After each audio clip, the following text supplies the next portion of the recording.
Call the meeting to order. Before we get started, I wanted to introduce the new commissioner. Paul Rennie is the district attorney's appointee. He is a distinguished litigator from the law firm of Cooley LLP here in San Francisco. Mr. Rennie, we look forward to serving with you. We will take the roll. Commissioner Studley. Here, thank you. Commissioner Liu. Here. Commissioner Han. Here. Commissioner Rennie. Here. The first item on the agenda is public comment on matters appearing or not appearing on the agenda that are within the jurisdiction of the Ethics Commission.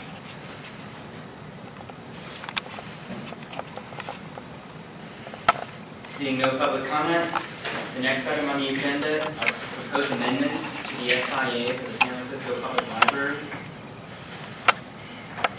Mr. St. Croix, would you like to introduce that matter? Missing? Would you like to introduce that matter? Yes. The Commission is considering again the draft amendments to the SIA for the public library, and there is a staff memo regarding this. And what we've done essentially is set forward changes that the Commission talked briefly about last time, and that is really to retain a couple of the provisions that we had thought about eliminating last time. But we would keep these two provisions. These are provisions B and C, except for deleting certain terms so that no employee or the city librarian may be employed by or provide services in exchange of compensation as a sales representative, a purchaser, or a publicist for a publisher of databases, or for a publisher who sells books to the library. We believe that these amendments will address the concerns raised by the Commission at the last meeting. And I'm happy to take questions. I know that Joe Bourne, who is the Deputy City Librarian, is also here. Thank you, Ms. Singh. Ms. Bourne, do you have any comments you'd like to make before we discuss the issue? No, I think I asked a question. Okay. It does appear that the staff has revised the language as we discussed at our last meeting. Commissioners, any comments with respect to the SIA? Commissioner Sutherland. Thank you. I'm looking first at item D on page 3, which relates to exhibitions booked into the library. And if I read the discussion correctly, it focused on exclusively the exhibit envoy. And I was left wondering whether that's a particular arrangement that the library feels comfortable with, that it's a nonprofit that it's used to working with, and wants not to burden exhibits through that organization, or whether it was an example of a larger category.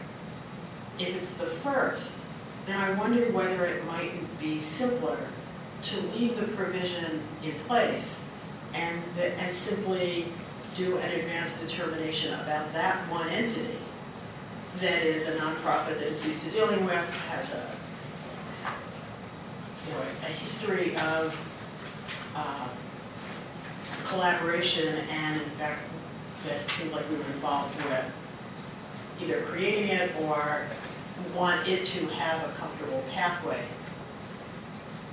And the reason I ask is because I think that I could see some potential downside to other exhibits that people worked on from the library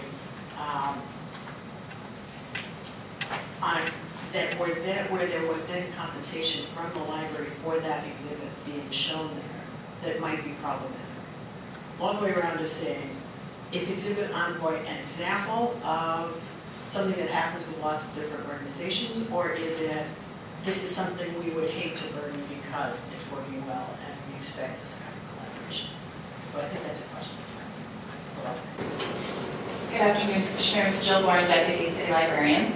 And so for your question about the exhibits, I think that our recommendation to remove this section was, to your question, that Exhibit Envoy is just one example. And that to us, exhibits is actually quite a small part of our overall operation. The much bigger part, especially where we work with vendors and where we have funds exchanged, is through the largest commodity we purchase, which is our collections, which is both electronic and physical collections. And so we were much more focused on that. In addition, all of our exhibits go through a contract process as well, and so they are monitored through that mechanism. And a large number don't have any funding exchange. There's organizations in the community that want to put something on display that goes along with a program or a service or a collection that we offer, and so we create those connections. And so I think that to your question, it's really, as a category, again, a smaller part, we didn't feel that it should be called out. If there's a specific conflict of interest concern, that it could be folded in with a sort of larger umbrella statements about the staff, and that to call it out sort of makes it seem like it's a bigger problem than it is, or a bigger issue. Also, we were concerned about that chilling effect, that because Exhibits Envoy isn't the only exhibits group in town, we had other examples that came forward from staff that had to do with nonprofit entities, such as an arts collective, that a staff member who is an artist in their own time, open up in a nonprofit, that can display their art through that nonprofit. Does it prohibit us from being able to have their work on display in the library as part of another entity?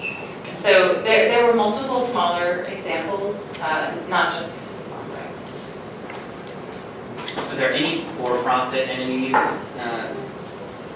that book exhibits in the library? I didn't bring any examples, and I could certainly look into that. I can't think of any off the top of my head. We work largely with exhibits that are moving around, such as through the Smithsonian, other entities such as museums, and mostly nonprofit, but I would need to sort of confirm that. I have another question.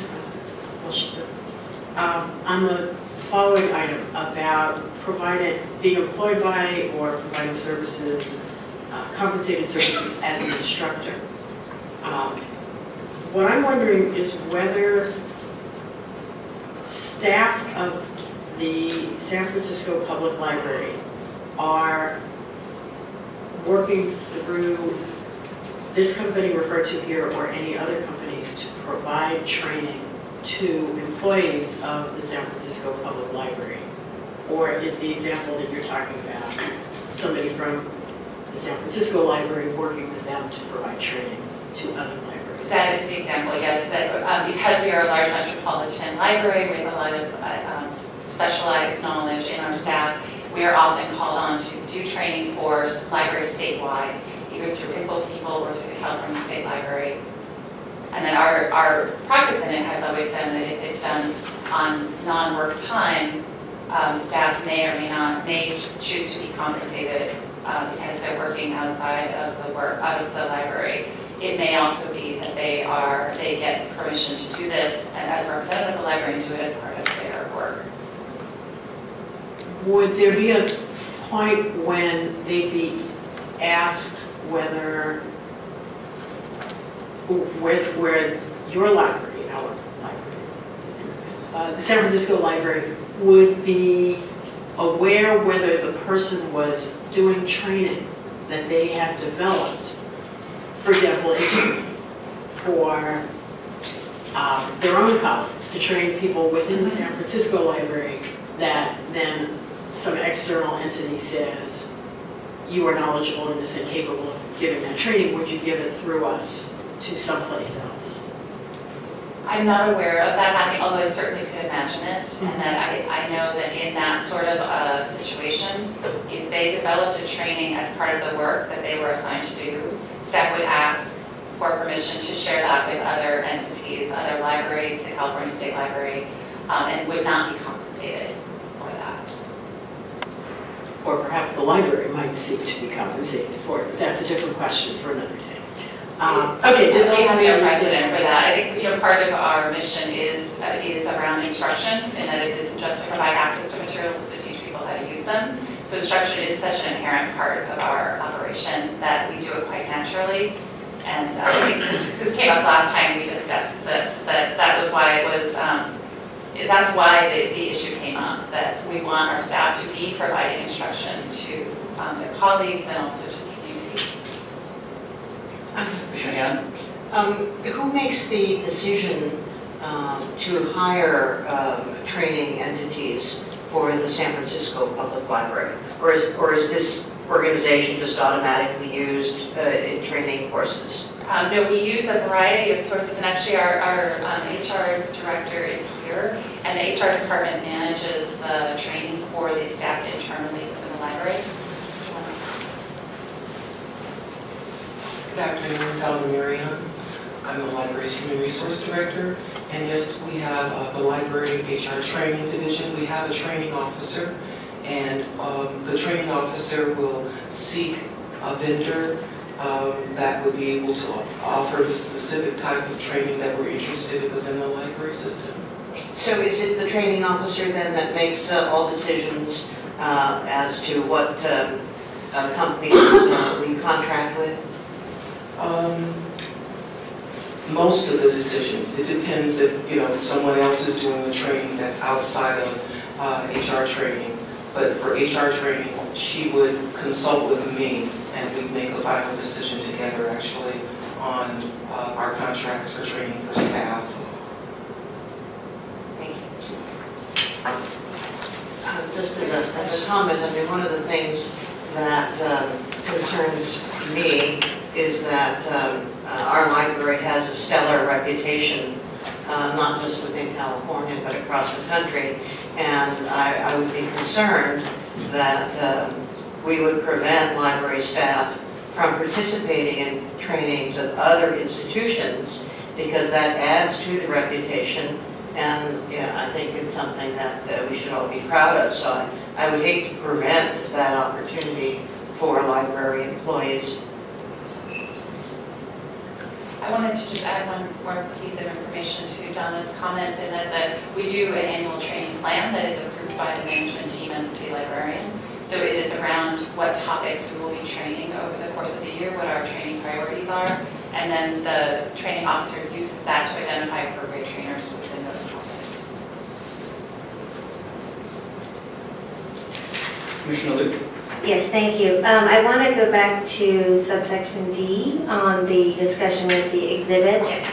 So it does make a reference in the discussion about how there's a different guideline that directs how exhibits are placed into the library. So can you sort of educate us a little bit on what exactly is that process, and how is library staff involved or not involved in that process? Have two main documents, and I don't know if they were shared with you in your packet. One is the exhibition guidelines, and one is the exhibition policy. The policy is adopted by the Library Commission, and it basically speaks to the role of the library in tying the exhibitions in with our mission to provide access to information on as broadly as possible to diverse audiences. The exhibition guidelines just explains it is actually very functional. The bottom section that you'll see, or the fifth paragraph, talks about the selection criteria, and that the library may sponsor exhibitions from organizations or individuals that are engaged in a wide range of educational and cultural or intellectual activities. The proposals are evaluated based on a set of criteria that are listed here, and they are evaluated by, we have an exhibition staff as well as a committee of staff who plan out exhibitions for the year, and then evaluate the proposals to fit in with those different categories. And we typically tie them in with the same topics as we're promoting our collections and programs, such as in February we just finished Black History Month. We have a set of programs to highlight our collections as well as exhibitions that bring attention to those. So it is done by a staff group, and then they review it to make sure that we are capturing a wide audience. That's usually our preference. And And it talks a little bit about our right to select or not select items, because we do get a lot of interest from people in the community who want their materials displayed, and so we have to have the leeway to select them based on what topical interests we're trying to satisfy. Okay, thank you. So is the exhibits, I don't know if it's called a committee or the... It is, it's called the Exhibition Committee. The Exhibition Committee. I'm sorry, and then they meet quarterly to sort of review what's planned and plan out, and they actually plan out 1 to 2 years in advance, because large shows that come to places like the Smithsonian often are scheduled way in advance. Oh, I see. Yeah. Okay. And are they the same individuals who then work on the actual exhibition? And then there's a core from that committee that are staff in the exhibition unit of the library, and they're curators, basically. And we do have 3 curators, and they're the ones who implement the show, as well as deal with the vendor or the entity that's bringing the materials. So they deal with the contract, they do a condition reporting, similar to a museum. Okay. Okay, thank you. Any other questions for Ms. Bourne? I have a hypothetical that may be for you, Ms. Bourne, or maybe for the staff and the city attorney's office. But I assume that if someone were to be hired as a consultant for pay by an organization, and that organization wanted to be an exhibitionist at the library, that person could not play any part in the decision-making role to bring that exhibit in. Right? Same. That's probably, yes. Generally speaking, under the conflict of interest laws that apply to all city employees and officers, you cannot engage in a governmental decision that affects your financial interests. So if you were a consultant hired by the library, you would not be able to engage in or participate in any decision-making regarding those exhibitions. Thank you. Anything further for Ms. Bourne or Ms. Meredith? Thank you very much. Thank you. Public comment on this matter?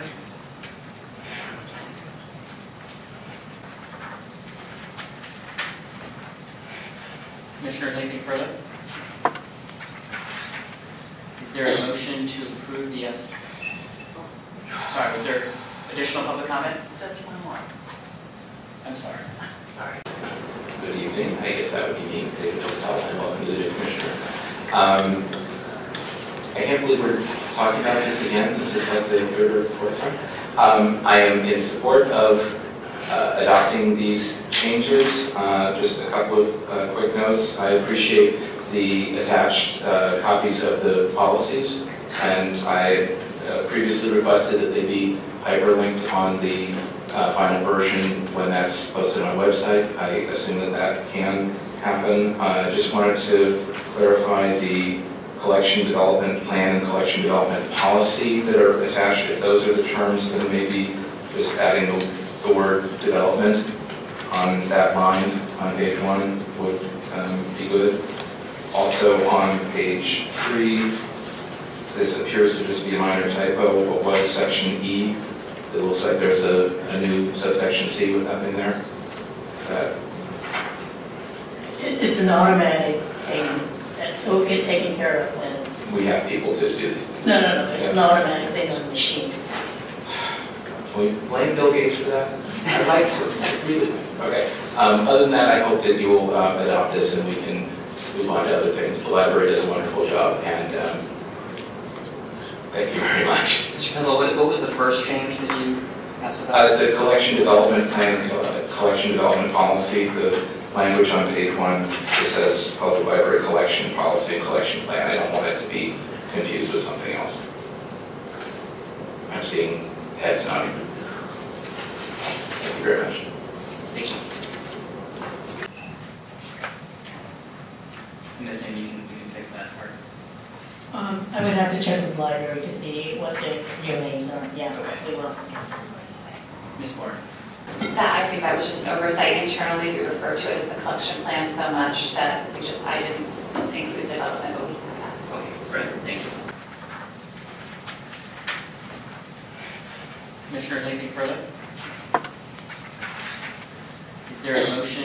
approve the Sorry, was there additional public comment? Just one more. I'm sorry. Sorry. Thank you, Commissioners. My name is Andrea Grimes. I'm a Special Collections Librarian over at the main library. I just wanted to give you some staff input, which I've done at previous meetings here. The library staff has had lots of input into this SIA. So the administration has heard from us. We've worked very well with the administration on making changes, on making recommendations, and also making sure that everyone knows that this is a very good document at this point that would work very well and assist us in making decisions and benefiting the public who we work for in coupling this document with our professional ethics, code of ethics. So the library community has professional ethics that apply to our jobs and the work that we do. We also, for my job, there's also professional ethics for special collections librarians. So all of these, plus peer review, really add up to a really good set of policies. And I'm very happy that this document will hopefully be approved by you, because I think it's another thing that will help us do our job well. Thank you. Thank you. Is there a motion to approve the SIA? So moved. Second. All in favor? Aye. Opposed? The motion passes. The next item on the agenda, thank you, Ms. Warren, Ms. your time. The next item on the agenda is consideration of request for waiver for the one-year employment ban for Robert Selma. Ms. Ling, would you like to introduce this matter? Sure. Rob Selma, who is a former legislative aide with former supervisor Ross Margarini, has asked the commission to grant him a waiver from the one-year post-employment restriction that is set forth in the Campaign and Governmental Conduct Code. Mr. Selma is here. There's also a staff memo regarding this, and I'm happy to answer any questions. Thank you, Ms. Singh. Mr. Selma, do you have any introductory remarks you'd like to make? Yes, I do. Good evening, Commissioners. Thanks for giving me the opportunity to come and speak to you this evening. And thank you for reviewing the materials I sent you, including the letter requesting a waiver of the ban and the addendum that I sent after that. I presume you got both of those. So thank you for reviewing those. I know you've read my background and you understand it pretty well, so I'll just be very quick about that. And I'll be very quick about the reason I'm here before you, and then I wanted to move into talking about what undue influence and unfair advantage means in the second half of my presentation. So very quickly, I worked for Supervisor Margarini for 10 months after a long career as a journalist, most recently at the San Francisco Chronicle, until Supervisor Margarini was elected sheriff. And so my job ended on January 7th. I had hoped when I took the job with Supervisor Margarini that this would be a career transition for me, and that I would move into working in government service for a city agency or department. It turns out that there is extraordinarily limited hiring right now in the city. You may or may not know that, but because of the economy and the tight budget, there are not a lot of positions that meet my background and experience in policy or communications available right now. So I'm unemployed, and I'm looking for work full-time and part-time if I can get it. And given my background, a natural fit for me is public affairs work, representing people who have a need for representation with the media because of my media background, and with the city because of my understanding of the functions of city government and the rules and procedures that are inherent to city government and somewhat arcane to people who aren't familiar with them. A ban on me when I'm going out and seeking employment puts me at a severe disadvantage, because I could encounter a potential client who may or may not know whether they will want representation with the city. to a commission or a department or a representative of some other sort when they're talking to me. And to come to a potential client with a liability like that, whether they know they're going to need that kind of communication or not, to have that liability for a year is an extreme hardship. I mentioned that in my background, but I wanted to reiterate it. So just a very quick reiteration of the reasons I do not believe a waiver would create potential for undue influence or an unfair advantage. I worked as a legislative aide for 10 months for a supervisor at the end of his tenure who did not have a powerful position at that time and has now moved to a narrowly focused elected role without general political influence in the sheriff's office, except over law enforcement matters. As a legislative aide, I mostly interacted with other legislative aides and lower level staff, and importantly, rarely the decision makers themselves, as most legislative aides do. All of the legislative matters that I worked on and actively sought to be approved that had Supervisor Mercury's name on them are completed or discontinued. And I think that's important to keep in mind specifically because this is a one-year ban. And I don't know all the origins for this one-year ban, but I presume that it had something to do with the writers of the law being concerned that issues would still be outstanding or legislation would still be pending that the legislative aide had some special knowledge about, some special relationship with regard to, or had worked directly with somebody who he would then go, or she would then go and try to influence within that year period. As I mentioned in my letter, I was working on a plastic bag ban legislation that had had one vote. It's now had its second vote. That was the last one that I'm aware of that had Supervisor Mercury's name on it. To move on, I've had no previous or outside political contacts, and I'm not associated with any politically influential group in the city or individual in that regard. I was never a political fundraiser, donor, or a member of a political advocacy organization, community group, merchants association, or any entity organized to gain influence or advantage over governmental decisions before I took my job, and I'm not now. I've never worked on a campaign in any substantive way, and I've never made a financial contribution to a campaign in the city. A one-year restriction on my communication with the City Hall, as I've stated, will severely restrict my employment options while I wait for an opening with the City Department, which will take an unknown amount of time. I've been unemployed for nearly 2 months now, and I believe I'll have a challenge finding contract consulting work with the one-year ban imposed on me. So that's the background. And because I understand a broad waiver is a relatively new proposal to this commission, I wanted to provide a little more information, as I did in my addendum, about the terms that are pivotal in making a decision on granting a waiver or not. And I just wanted to reiterate that the commission must give consideration to the waiver as much as it does to the ban itself. Because if it were to rule that by definition legislative aides had undue influence and unfair advantage simply because they had been legislative aides for a year, then the waiver of the ban would be irrelevant, and we wouldn't be talking about it. The commission must analyze whether a waiver would create a potential for undue and unfair advantage. And as I said in my addendum to my letter, not just the possibility whether there exists a potential for any influence or advantage. And that's why the context of the governmental environment, and particularly City Hall, are extraordinarily important to keep in mind when you make your decision. I listed in my letter there are many, many, many groups and individuals who come to City Hall on any given day who are hoping to influence a governmental decision and have relationships with commissions, boards, departments, and supervisors. And that's the context in which you have to consider my request for a waiver.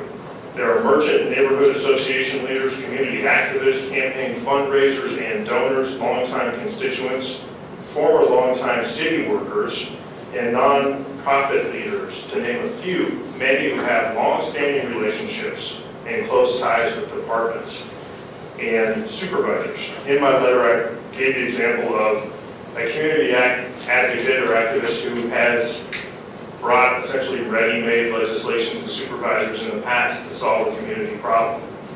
It's a very common thing in City Hall.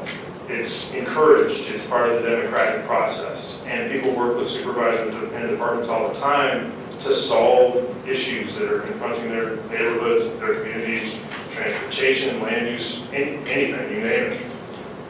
That's the type of situation or person that the commission has to decide I'm distinguishable from. Because those people have influence, and influence is a common part of City Hall, the City Hall world, and any other governmental environment. As I say, it's part of the democratic process. So you have to decide that I'm distinguishable from all those groups because of my 10 months of experience working in a supervisor's office on relatively low-level matters and without a lot of political background. I can imagine that there would be reasonable concern about undue influence or unfair advantage in my circumstance, were it to be the case that Supervisor Mercury were still the supervisor, and I had worked for him, and I had left, and there was potential that I would come back and talk to him because he was still a supervisor. I can imagine reasonable concern if Supervisor Mercury had been elected mayor or senator or some high-level, powerful political position where when I went to communicate with departments or commissions or aides in the future, they might believe that I had a close relationship with him and wanted to stay on his good side. I also can imagine there being a situation where I worked closely with a supervisor who's currently on the board that is still pending. And that I could communicate with them on that matter. None of these situations exist. Now, since I wrote you my letter and the addendum, I've given this a little more thought. I've been thinking about it quite a bit, as you might imagine. And I thought that there's still, and after thinking about it, I imagine there could still be a concern that if I communicated with the sheriff's department, there could be potential for undue influence and unfair advantage because I worked directly with Supervisor Mercury on a number of matters. And so I would urge you to consider, rather than a complete broad ban, carving out an exception and banning me from communicating with the sheriff's department by giving me a waiver for the other departments. So I urge you to think about that if you want to continue this and think about it. If you want to think about it tonight, it's up to you. But I hadn't mentioned that in any of my correspondence, and I think it is something you should consider. Because that's an instance, aside from the ones I listed, where there could be, I believe, reasonable concern about undue influence or unfair advantage. The ethics staff wrote you a letter saying that they didn't believe there were enough facts to make a recommendation.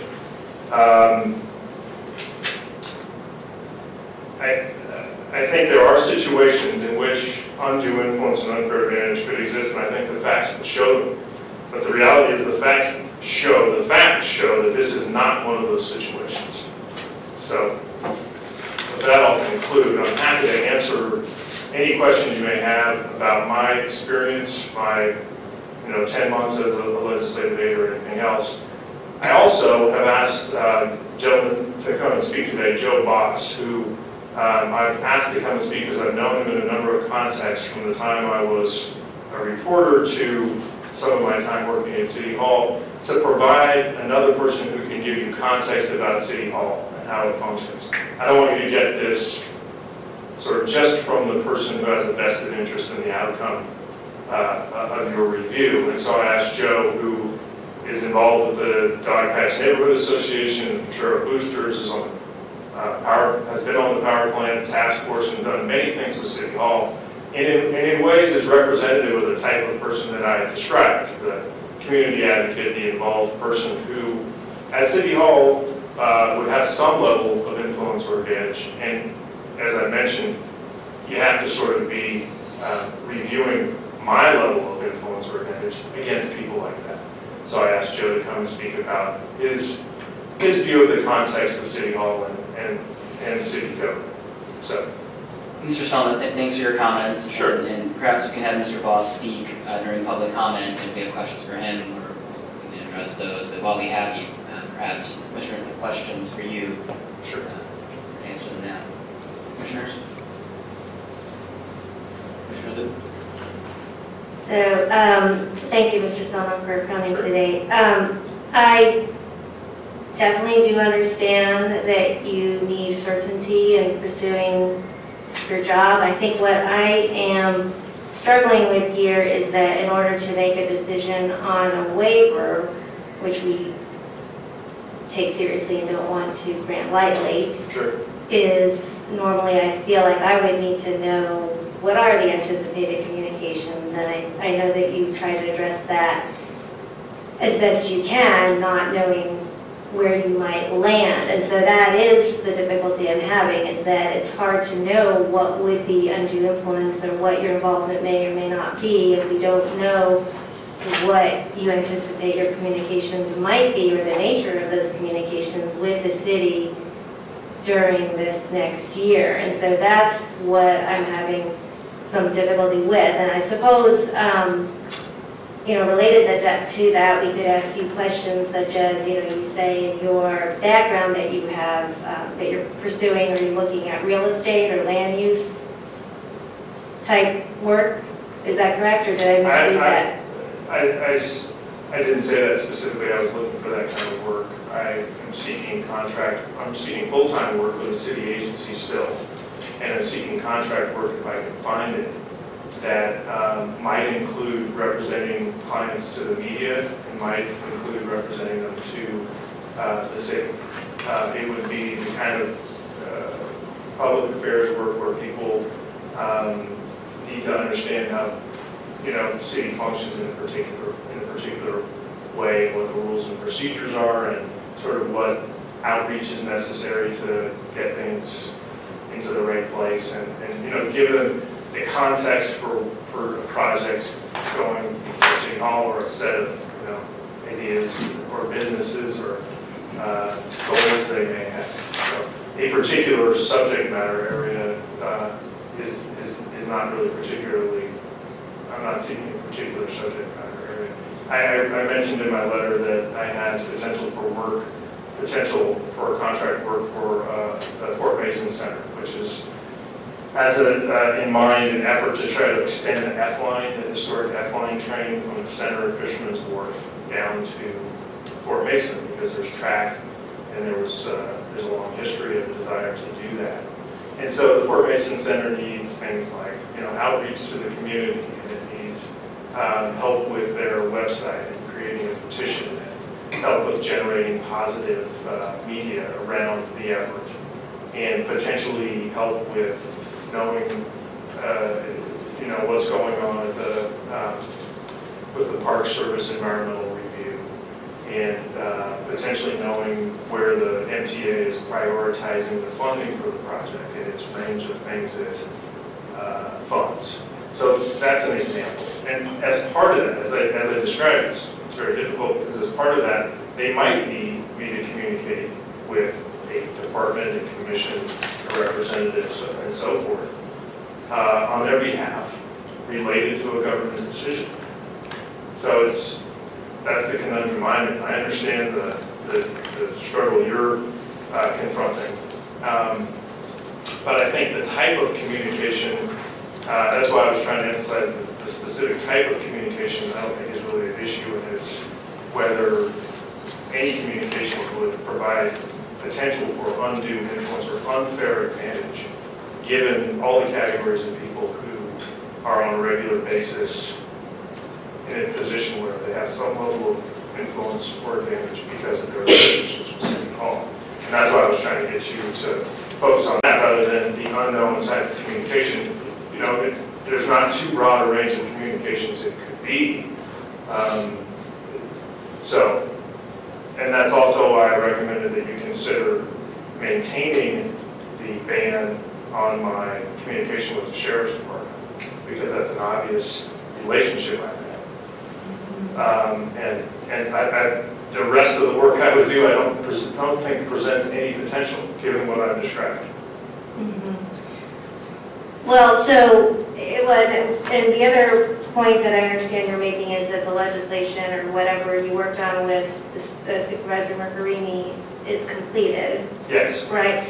But I guess I would be looking at the next step. I mean, certainly there are effects of legislation already, just because something was passed or not passed. doesn't mean that there couldn't be something down the pike that perhaps the group later on wants you to help them navigate related to what you worked on while you were with Supervisor Margarini. So Okay, well, let's take right. that instance. Let's say that instance occurs. Is that going to give me any more influence than somebody who has brought other legislation to another supervisor over the years, or contributed to their campaign, or worked as a fundraiser for them, or is a constituent that they've worked with for 8 years? I mean, that's my point. Because you're a legislative aide for 10 months, which is all I was, and the types of relationships and understanding of how things work I could develop in 10 months, there's not a possibility I would have undue influence. I'm not saying people wouldn't listen to me. I'm not saying I wouldn't have some advantage because I might know somebody's name or phone them. The question you have to decide is whether that's undue influence and whether I'm distinguishable from all those other categories of people who've had relationships with supervisors, who've had relationships with departments, who've worked on legislation before. That's the test. It's not, as I said, it's not whether a legislative aide would not have any influence at all. That's not the question. Well, so, I mean, I think you sort of made that point that anything we'd be looking at is basically a hypothetical, it's just speculative. And so that's why, to me, this seems... Well, no, it's not speculative because there are instances... I apologize, if you could just let... Oh, I'm sorry. Right, so thank you. Thank you. So to me, it seems premature, and I would want to know a little bit more about actual facts as they came to pass before granting a waiver, because to me, if we did this based on, if we granted a waiver, even limited to just this department or that department, it still, to me, seems like it's based on hypothetical or speculation. So to me, that would be tantamount to just saying this post-employment ban doesn't apply to a legislative aide, or doesn't apply to a legislative aide who has worked for 10 months. And I'm not sure that I'm prepared to do that with, just to write it out. Unless, Ms. Zing, I guess the question for you is what the actual, is there a question about whether this applies to legislative aides? I mean, is that an open question at all? The 1-year ban on communications with former department, as far as it applies to, for legislative aides, it applies to communications with all city departments, all city commissions, all city employees, all city officers. That is in the law itself. With respect to most other employees of other departments, for instance, an employee with the Ethics Commission, the 1-year ban would only apply to communications with the Ethics Commission to influence a governmental decision. But there is an exception carved out for the mayor, for the members of the Board of Supervisors, and also for the legislative aides of the supervisors. So it is in the law itself that the 1-year ban applies to communications with all city departments. Okay, thank you. Any further questions for Mr. Selnett? Oh, just a comment. My feeling is that you're presenting us with a problem that doesn't yet exist. And as the previous commissioner mentioned, this is all hypothetical. This legislation is not intended to prevent you from gaining employment. And as someone who spent many, many years as a public affairs professional with many companies, there's no reason to think that you can't find a public affairs position, and that doesn't necessarily mean that you will be interacting with the city and county of San Francisco in any way whatsoever. So I think that to grant you a waiver prior to you having a position is really not something that we're prepared to do. Certainly I'm not. But if you should find a job where there is going to be a clear problem, then that would be the time to come back and ask for a waiver if it's clear that you are going, it's a job where you do need to communicate communicate with the city, and that there are some areas that need to be carved out or that we need to consider. But the whole thing seems premature, as has been pointed out. Commissioner Rainey. Mr. Sullivan, thanks for coming in, and I sympathize with your position. But when you cited, for example, the Fort Mason Center as being an example, many of the things that you said they would want you to do would not in any way be impacted by this ban, right? Correct. And your only concern is that they may then ask you to do something that would be impacted by the ban. But why isn't that the point to come to us and say, I've got this job, I'm doing these things, and now ask me to communicate with a city agency. And I would like to have a waiver because what they're asking me to do, I'm not going to be able to exert any undue influence beyond that what any other citizen could do. And then we could deal with it. And I guess I have a question to the staff or the city attorney. Has this commission ever given sort of a blanket waiver without a specific situation where the applicant is saying, I'm being asked to communicate and I want to now have a waiver? The answer to your question is no, the commission has never done that. May I respond to your, what you said? Please do. Well, I understand it's the case that the commission hasn't done this. This provision in the law wasn't put in place until 2007. So it's a newer provision to an existing law about a communication ban. Previously, it was that the people who worked in departments or worked as, I'm not sure if legislative aides were included at all, but the ban was on the department you specifically worked for. And then it was added in 2007 that it applied to any department, commission anywhere in the city, regardless if you had any contact with them or anything. So it's part of the reason possibly is a broadband has never happened. That provision didn't exist until 2007. The other thing is, I agree with you, and I'm happy to provide details when I have a specific contract opportunity in mind, and come back to you. What I tried to state at the outset was, I'm seeking work, and while I understand there may be jobs out there that don't require this, and that they might be happy to wait for me to get a waiver. As I said at the start, I'm competing with a lot of people. It's a difficult job market. I'm competing with a lot of people for a small number of potential positions, and to come to them with a limitation on what I can do makes it all that more difficult to compete.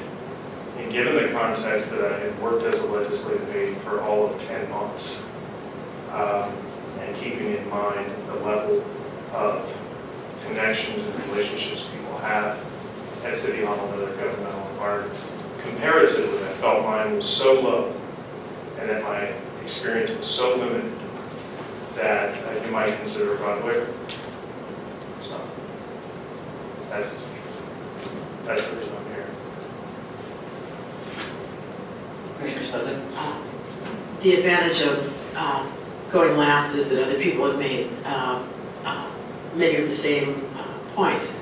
I sympathize with the constraint on job searching. I agree with Commissioner Han that, and Commissioner Rennie, that most of what you described as within your examples were things that you could do or can find appropriate ways to do. You can provide background to people about your understanding of how things work within government if it doesn't involve your direct communication to government, for example. So much of what you're describing is possible. I've worked under post-government employment bans myself, and while they are limiting, they are not necessarily designed because of any particular person's access to a specific set of knowledge or particular background on issues. It is really a public perception that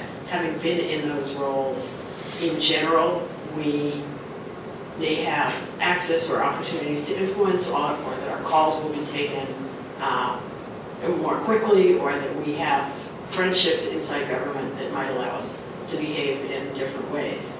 And while the 10 months or 6 months or a year and a half might lead you to say, well, but on these facts, it seems more narrow and the rules shouldn't apply. I think that's not what the law asks us to do. And so I agree with the colleagues who've spoken about the idea that we would be much better able to act, and I hope act, in a timely way if you came before us with a specific set of circumstances, to go through the steps which I think are to grant a waiver, which is not that we have to prove that there could be undue influence, but that it would be necessary to establish that there is not potential for undue influence. And I realize you were very modestly trying to convey that to us, but without being able to describe an agency or a type of communications, it was very hard to see how those facts might play out or how to balance the ban against a narrowly crafted protection. I'm not convinced that limiting it to the sheriff's office or even the sheriff's office and the Board of Supervisors itself would satisfy the requirements in such an abstract situation. So I would join the others who've spoken about not being comfortable acting under these circumstances. Mr. Selma, a question for you. Are you seeking contract work for many specific entities at the same time? In other words, are you trying to be a consultant with a number of different clients? Or are you looking for, such as the example with the Fort Mason Center, a full-time job, or as much as full-time as it can be for a short period of time? The Fort Mason Center would be a contract job for a limited period of time. I don't know how long it would last. I'm doing what anybody would do when they're unemployed. I'm seeking employment to either get a full-time job or put together as many part-time jobs as I can to pay my mortgage and my bills. Whether that turns out to be 2 projects or 4, I have to meet my financial obligations and my needs. And so it's kind of a evolving process and an ongoing process. And I'm doing the thing that people do when they're, looking for work. I'm talking to as many people as I can, networking, asking people if they know people who need help on things, doing all those kinds of things. It's, as you know, it's not as simple as there being a list of places for you to go and talk to people. I'm having to cultivate opportunities by, as I said, by networking and doing what anybody would do in my situation, and trying to utilize whatever skills and background and knowledge you have. So I can't, it's... I think I understand your position. How far along are you in the Fort Mason process? Is that still a viable option for you? Yes, yeah. Would it be helpful for us to discuss and evaluate whether there would be any conflict with respect to that particular job as you go along in the process? Because it doesn't sound to me like you're going to have the votes to get the sort of waiver that you are seeking. Right. But I think we're all sympathetic to your situation and certainly understand where you're coming from and want to be helpful. But you are asking for something that is unprecedented and for which we just don't have the other side. And I think if you came back, there are probably many jobs you could come back with for which you would receive a favorable reception because of you, and that's when your limited experience, your arguments would be probably much more persuasive, because then we'd understand what the other side is. Yeah, I understand that, and I appreciate your, challenging this as well. I really do. as I say, I would be happy to come back with, if something turns into a concrete need to communicate with the city department or commissioner or representative, I will come back. The struggle on my end is, while bills are pending and expenses are mounting, your commission meets once a month. And so that again is not particularly convenient, when you're seeking work.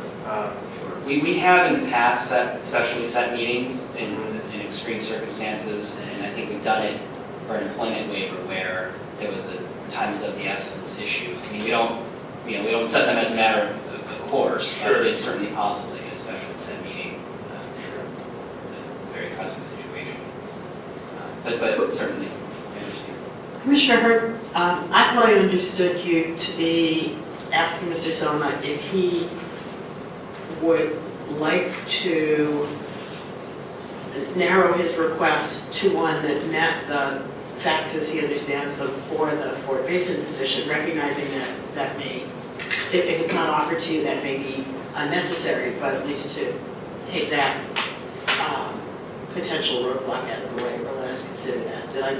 No, going further than you? I did ask whether that was something that would be helpful to Mr. Selma. I'm not sure how far along we can go in that, but. Oh, whether you would be able to do it this evening?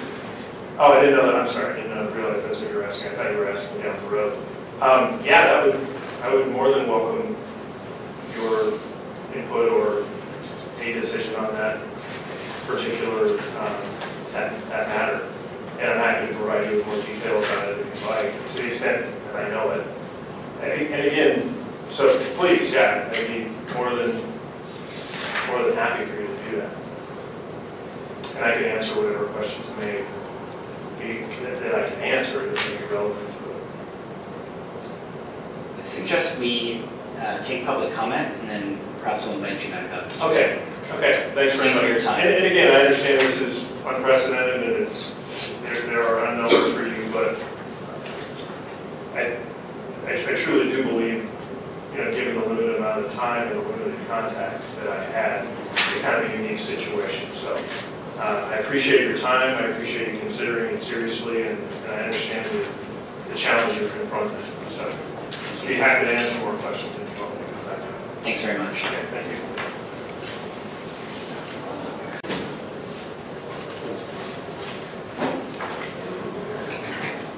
Good evening, Commissioners. My name is Joe Boss. I'm a native of San Francisco, and I'm here because I saw Rob Zellner's name on your agenda as I was perusing my favorite thing, city government. What I do for a living basically is strategy and outreach for businesses and developers, and it's really based on my activism in the neighborhood. I live in Dog Patch. I've been there for 28 years. And, worked on many different projects. I've been on a lot of task forces, the power plant task force for the Board of Supervisors, or zero emissions task force for the mayor. And I'm kind of a go-to person for the neighborhood. Successfully filing several different actions against Muni because they march by their own rumor. Not because I'm trying to cause the city any duress or anything. But what I have found is I probably get as many phone calls from supervisors or ledge aides or reporters than probably twice as many as I ever make to try to drive a point or discover something. And I first met Rob Selma during while the city was fighting the power plant at Potrero expansion. And I've always found him to be the most straightforward, ethical reporter. Now that may be an oxymoron, I don't know. But, and so when I saw that, I said, well, good luck, Rob, with a, straight across the board waiver. But, so I guess I'm here as much as a character witness, as much as someone who is often accused of being a lobbyist, because I may know who to call to file an appeal, or I may know someone to call to try to get something resolved. I'm not a fighter, I'm a solver. And I think you get a lot more accomplished with education than you do with placating. So that's why I'm here, and I really, anything you can do for Mr. Sullivan, he's a great asset to the city or anyone who goes to work for. Very bright guy. Thank you. Thank you, Mr. Voss. David Pilpel again. I just happen to have with me the final EIS for the F-line extension. So I can share that with Mr. Sullivan. We can go over it after. I think that you've actually captured the issue very well. I think that this request actually is a bit premature. I'm not sure, given both the description on the agenda and the amount of information that you have in writing, that you're able to evaluate a specific request with regard to the Fort Mason Center tonight. I would also note, by the way, that the new executive director of the Fort Mason Center Foundation, a former city employee, is now on the city's Board of Appeals. So that too may create the appearance of some convoluted mode of access. But aside from that, and I want to also be clear that I know Mr. Salna a little bit, he's a fine fellow, and my comments are not really about his character, but about the nature of the request that's before you and the approval process for a waiver, having been through this at many past meetings. I don't believe in this case that the criteria were met. I don't believe that you should grant a broad waiver in the way that's being proposed. I don't believe that you have enough facts for a specific waiver, and so I would recommend, following further discussion, that you not act on this tonight, but lay out some conditions perhaps for this to come back to you. And if it's so warranted, the usual practice is that the individual leaves city service, lines up some other opportunity, either starts with that without communicating to city folks that that person is at that time unable to communicate with, and then seeks the waiver, and if granted, is able to communicate. That's been the normal course of events, and I see no reason for that to be different in this case. And just finally, to reiterate a point that I've made several times before, where an individual is leaving city service in a compensated position, is obtaining employment in another compensated position, I believe that that individual should have to pay some fee for the deliberation that you're now going through to consider this request. There's been time at this meeting, staff time involved, your time, SFGTV. There's a lot of time that goes into processing these requests that is not captured, and I think that that's something we should consider in the future where it's a compensated position. I clearly see that the private interest is being served by this consideration, and I see much less that a public interest is served. I see that we're establishing a process, but I don't see that the general fund should have to bear the cost of these requests. Thank you. Thank you.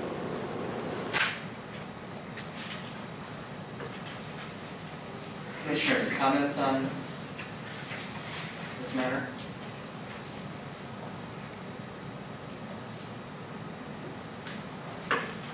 I think going back to Commissioner Hand's point and looking at the language relating to the Fort Mason Center position, it's not clear to me that there would even be any communication on behalf of Fort Mason Center with MTA in this position as it's currently described, and I am worried that it would be premature to grant a waiver.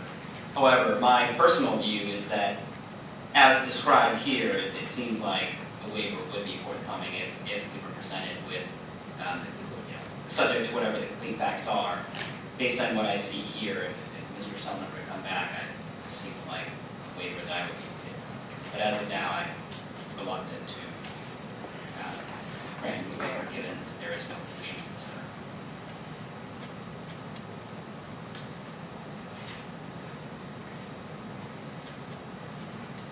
Any further thoughts or questions from Mr. Selmer? I have a question for staff related to this, but separate from the waiver. So I want to, when we are done with the waiver issues, I do have something else I'd like to ask staff. Okay. Is there a motion to grant the waiver? There being no motion, at this point, we cannot grant the waiver. Is saying, have I screwed that up procedurally? I believe so, yes. Okay. There needs to be a motion to, Deny it? Oh, no, I'm sorry, it was your question, so sorry. Was your question, if there's no motion to grant the waiver, is this done? Are you done? I thought that was your question. The answer is yes, if that was your question. But if your question was something else, I'm sorry, you can ask me again. okay, I think my question was had I screwed that up procedurally, but it sounds like it was not, it was procedurally fine. Mr. Sheldon, you wanted to say something? Yes, thanks. I was just hoping to clarify what you said. You said because you don't have enough information about this specific position that you cannot at this time entertain the possibility of waiver. So it's my view, and as one member of the commission, that the request is premature in light of the fact that you don't have the position. You're not asking us for a waiver for a specific position, and that it's not even clear that the job would require communication with MTA, at least according to your letter. Okay, going forward, just to give you an idea going forward, I wanted to come back before you in March. What would you need to know from me? What are the things that Mr. Pelbel mentioned the criteria? I read the code pretty clearly. What things would you like to know about a prospective position? Because it may be a situation where I haven't, necessarily nailed down the position, and I'm trying to get it. I just don't know. So I'm just interested in ideas about what would be helpful for you all to hear from me with regard to a particular potential position or a particular position. I think in general, the key is potential. I think what we don't want to see is sort of a request every month for jobs, every job you're applying for, because it's difficult for us to decide without something concrete as to what the issue, what the actual conflict is. It does sound like you've read the code and you understand what the criteria are, and certainly a position that has as a requirement communication with a government entity would likely be more salient than one that didn't. Sure, of course. But in general, I think you're going to be better off coming to us when you have a position. And again, we understand the urgency that comes when you're trying to get, when you're applying for a job and you have this ban. So we will certainly do our best to be reasonable in responding. Okay. You mentioned special meetings. I know there's a meeting in March. Would you urge me to request a special meeting if I get to a situation where there's a more of an immediate answer that's required?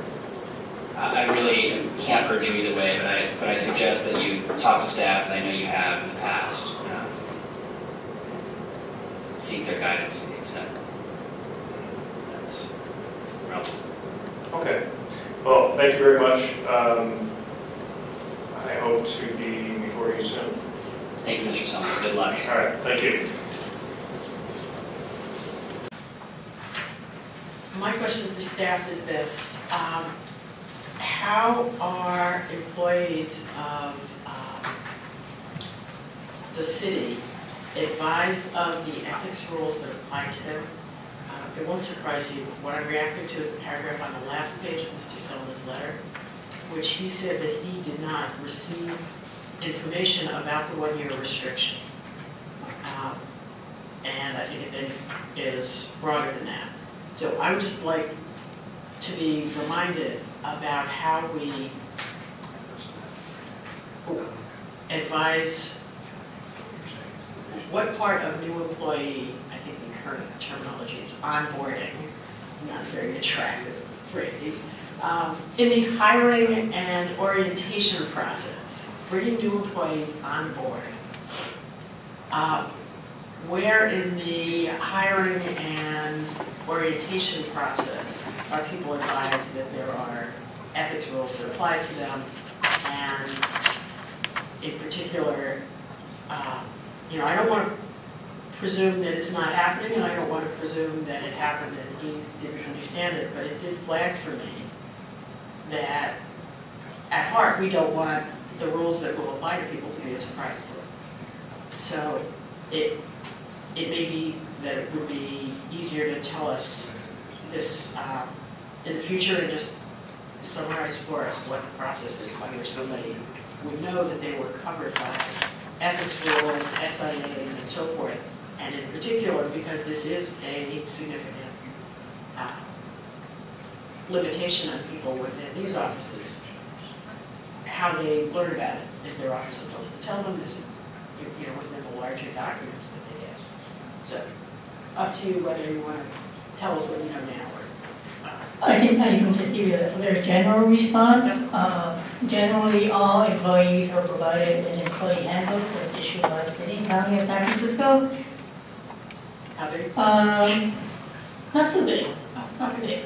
But in the employee handbook, there is reference to the Ethics Commission. There's also reference to conflict of interest laws and the statement of incompatible activities.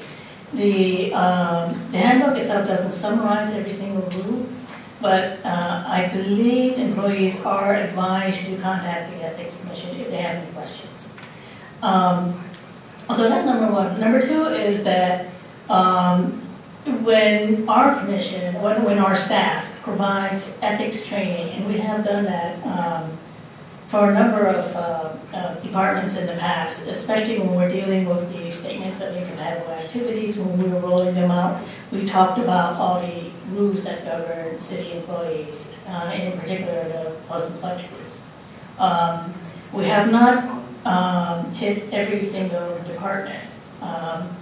And one of them is a timing issue. One of them is whether or not the other department has space available for us to provide the training.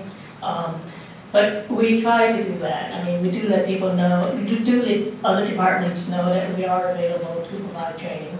The third thing is that all these things are posted on our website. One of the things, I mean, it's we try to inform people of what the rules are. We don't always succeed, and I understand that, but we're always trying. This my question isn't really related to this particular individual situation, but it's very. I can imagine that it's very easy to say, you're considering taking a new position, I will operate ethically, and if I am doing something that raises a question, I will go seek out what the rules are, and conflicts, I will watch for conflicts, and that you think that what you're describing are a group of rules that you'll run into if there are ethical concerns, and while they may not all be absolutely clear on their face, that that this one is different in its type because it is an affirmative ban. It is a limitation that has nothing to do with whether you are getting involved in certain kinds of transactions. It is a restriction on what you can do after, or may be able to do after you've taken this job. Any job with, in this case with the mayor's office or the Board of Supervisors, that is not obvious as a matter of common sense before you step in ethically sensitive territory, find out what you're allowed to do. This is, I mean, describing this very well, but it is a restriction that many people might feel they ought to know about that doesn't come with simply, I will be a responsible, ethical employee of this agency that I'm joining. And I just wonder at some point whether we might do something to help people. And there's a lot that we can do, and we don't have time to hold everybody's hand through the orientation process. But there are requirements like this that, or realities that sometimes people have to sign an affirmative letter at the time of hiring, or that could be flagged within the orientation materials for city employees to just say that this is something that you might want to be aware of before you, maybe it's too late at orientation when you're taking the job. Yeah. Maybe it should be part of the offer letter. It just is significant enough and unusual enough, because it's not a common sort of limitation in the private sector or in academia or other kinds of roles, that might be worth calling attention to. What I can't say is whether this is the most important of those. It may be that if we actually asked ourselves the question, are people learning about enough when they enter city service about the way these rules could affect them, this may not be the most important one, or it may not be the one that is the most surprising. But it may just be a matter of having our education staff person aware of this question and thinking about it, especially in the roles where we did change it recently, and therefore it has government-wide effect, to just ask if we are being helpful and letting people know about that consequence of entering the public. And Commissioner Hand. Well, as a follow-up, my question is, what is the penalty for actually violating this particular rule? I mean, what's to prevent people from just going ahead? Sort of accidentally or innocent. It's just, the same way that other things are, someone reports, there's a whistleblower and somebody brings it to our attention, but there's no kind of active enforcement of this rule, is there? The penalties are the same penalties that apply to any violations of the conflict of interest laws. So there could be criminal penalties, administrative penalties, civil penalties, injunctive relief. We've never really encountered this where we became aware of somebody violated the Rules and Employment rules.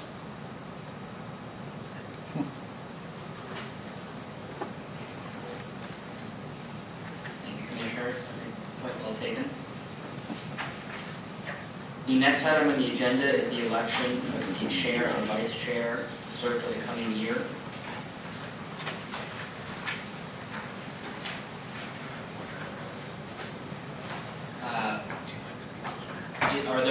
Is there a nomination for the chair?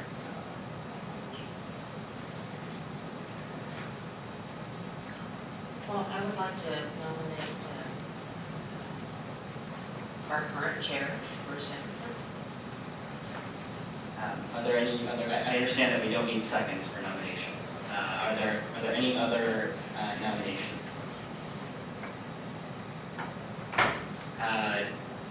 Maybe we'll take public comment on this.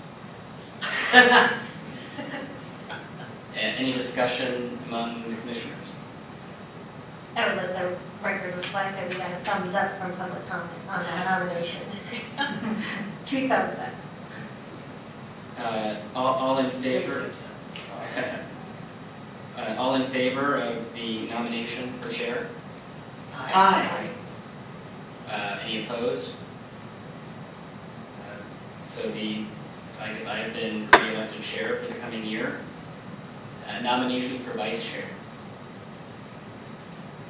Nominations for vice chair. I nominate Commissioner Studley for Vice Chair, as she is in her current position. Any other nominations for Vice Chair? Public comment? I'm certainly in support. I just want to be clear, the leadership of this commission involves not just what we see in public, but a lot of discussion with staff on timing and appropriateness of things, and I appreciate the work that happens that we don't see, and I hope the other three commissioners will think about their roles in the future, since you serve longer terms than some. So the public out here does expect some level of rotation, so don't think that if you're not getting it this time that we're not going to ask at some point in the future. But with that, you're both doing a fine job, and so are all of you. Thank you very much. The rules as well as the public require a certain degree of rotation as well. You can't get in charge. Is there, we've had a nomination, so we need a vote. All in favor of the nomination of Commissioner Studley to remain as Vice Chair? Aye. Opposed? There being none, Commissioner Studley is elected as the Vice Chair. The next item on the agenda is the minutes of the Commission's meeting of January 23rd. Commissioners, any comments or changes? Missing. There's one spelling error for Hillary Ronan. We understand the correct spelling is R-O-N-E-N.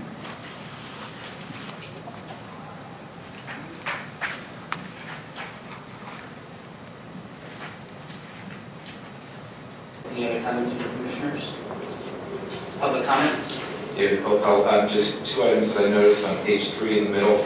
Donna Marion, Human Resources Director of the San Francisco. I think it should say Public Library, just to be clear. And at the top of page 4, the reference to Deputy City Attorney Shen, I think should probably be spelled out, Deputy City Attorney. We often say DCA, but I think the minutes should be a little more formal. Thank you very much. Thank you. With those changes, would anyone like to discuss those changes? With those changes, is there a motion to approve the minutes from the January 2012 meeting? Is there a second? Second. All in favor? Aye. Opposed? There being none, that motion passes. Just for clarification, does Commissioner Rennie vote in that, even though he was not here? I didn't know anything about it. Yes, you did vote. I don't think Commissioner Rennie voted, so maybe we need to... I did. You did vote, okay. You didn't ask for an abstention, so I voted. Thank you. The next item on the agenda is the Executive Director's Report. Is the executive director succumb to the dread disease that's running all over town? Is that The Executive Director is seeking, yes, indeed appeared to have succumbed to that nasty virus. Any questions or comments from the commissioners with respect to the Executive Director's report?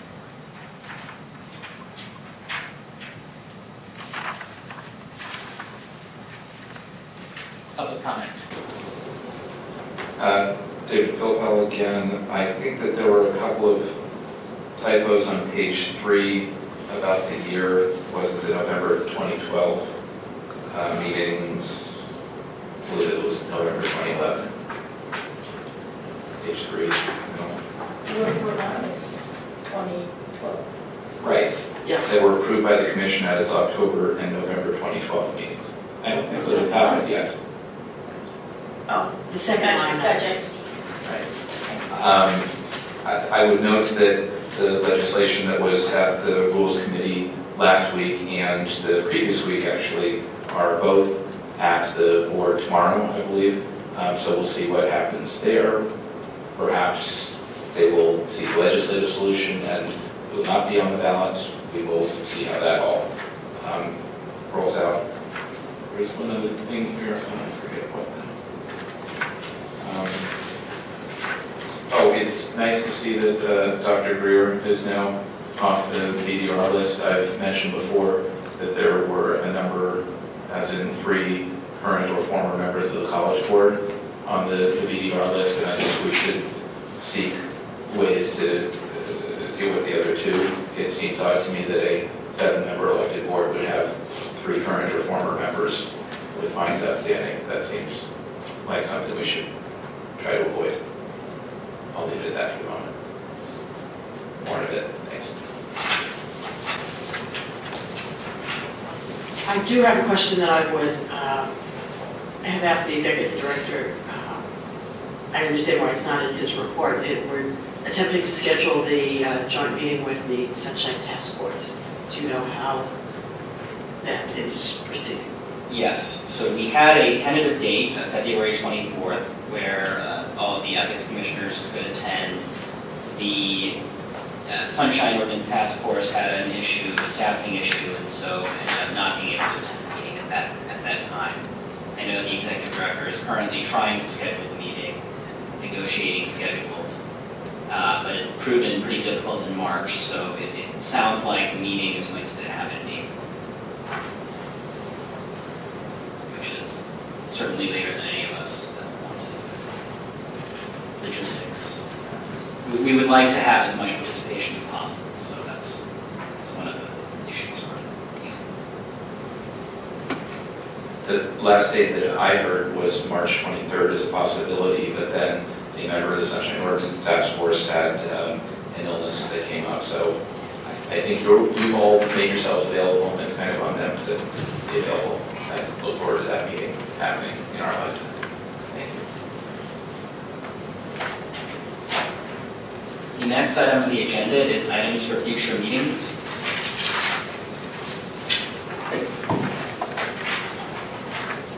Public comment? David Copel. Last item for tonight, I was going to do it either here or in general public comment, but I think this is a fine place. I'm aware of a recent complaint that was shown to me by one of the complainants or co-complainants, and a response letter. I don't know if it was a dismissal letter or it was a form of a dismissal letter, and I'm not sure that I want to be specific about the complaint, and I'm actually not sure if you all have seen either the complaint or the letter because of the nature of the thing. It may have been dismissed by staff at an early stage such that it did not get to you, but I'm not clear about how all of those complaints work with the threats. In any event, the issue, as I understand it, was that it was not brought forward. The matter was terminated because there wasn't sufficient evidence that the individual was personally and substantially involved in a specific matter. My concern is the understanding of the terms personally and substantially involved. My understanding was different about what that meant, that it was more broadly involved in a matter, but yet personally and substantially. My new understanding is that staff views it in a different way as relates to the rights and obligations of parties more in a legal or contractual sense, and I'm not sure that A, that's the only way to interpret it, nor am I sure that that was what the original intent was about personally and substantially involved in a specific matter. So I think it's difficult to talk about these things in the abstract, but maybe with some specific examples or hypotheticals, it would be worth having a bit of a public discussion on what was intended by personally and substantially involved, because I suspect that this was either not the last complaint that we'll see in that form, and that there will be others, particularly as we talked earlier tonight about the post-employment waiver and what that means going forward. I think it's helpful to have some understanding of what you think that means. that good for specific candidate? Thank you. Thank you, Superintendent.